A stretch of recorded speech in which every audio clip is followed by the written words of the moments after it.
हर हर महादेव, जय माता रानी। दोस्तों, आप देख रहे हैं आपका अपना यूट्यूब चैनल शांति गंगा।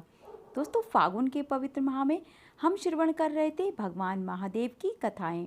आज फिर से हम ऐसी ही एक विशेष कथा का रसपान करेंगे। तो भक्तों, मेरे साथ वीडियो में अंत तक बने रहिएगा और मेरा आपसे विनम्र निवेदन है कि कथा को बीच में ही छोड़कर ना जाएं। आइए पवित्र कथा का रसपान करते हैं। एक बार माता पार्वती ने भगवान शिव से ऐसे गूढ़ ज्ञान देने का अनुरोध किया जो संसार में किसी भी जीव को प्राप्त न हो। वह अमृतत्व का रहस्य प्रभु से सुनना चाहती थीं। अमृतत्व का रहस्य किसी कृपा पात्र के हाथ न लग जाए, इस चिंता में पड़कर महादेव पार्वती जी को लेकर एक निर्जन प्रदेश में गए। उन्होंने एक गुफा चुनी और उस गुफा का मुख अच्छी तरह से बंद कर दिया। फिर महादेव ने देवी को कथा सुनानी शुरू कर दी। पार्वती जी थोड़ी देर तक तो आनंद लेकर कथा सुनती रहीं।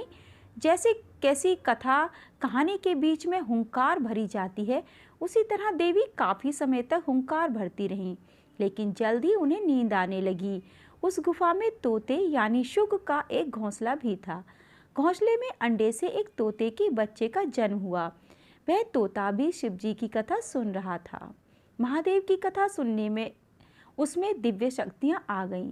जब तोते ने देखा कि माता सो रही हैं, कहीं महादेव कथा सुनाना ना बंद कर दें, इसलिए वह पार्वती की जगह हुंकार भरने लगा। महादेव कथा सुनाते रहे, लेकिन शीघ्र ही महादेव को पता चल गया कि पार्वती के स्थान पर कोई और हुंकार भर रहा है। वह क्रोधित होकर शुक को मारने के लिए उठे।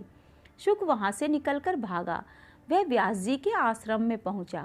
व्यास जी की पत्नी ने उस समय जम्हाई ली और शुक सूक्ष्म रूप धारण करके उनके मुख में प्रवेश कर गया। महादेव ने जब उसे व्यास की शरण में देखा तो मारने का विचार त्याग दिया। शुक व्यास की पत्नी के गर्भस्थ शिशु हो गए।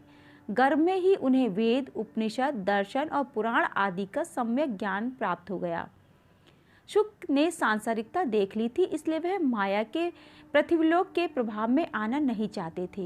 इसलिए ऋषि पत्नी के गर्भ से बाहर 12 वर्ष तक वह नहीं निकले।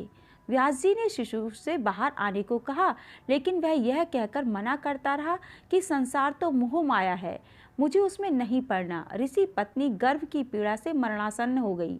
भगवान श्री कृष्ण को जब इस बात का ज्ञान हुआ, वह स्वयं वहां आए और उन्हें शुक को आश्वासन दिया कि बाहर निकलने पर तुम्हारे ऊपर माया का प्रभाव नहीं पड़ेगा।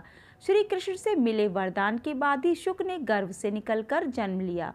जन्म लेते ही शुक ने श्री कृष्ण और अपने माता पिता को प्रणाम किया और तपस्या के लिए जंगल चले गए। व्यास जी उनके पीछे पीछे पुत्र पुत्र कहकर पुकारते रहे, किंतु शुक ने उस पर कोई भी ध्यान नहीं दिया। व्यास जी चाहते थे कि शुक श्रीमद् भगवत गीता का ज्ञान प्राप्त करें, किंतु शुक तो कभी पिता की ओर जाते ही ना थे।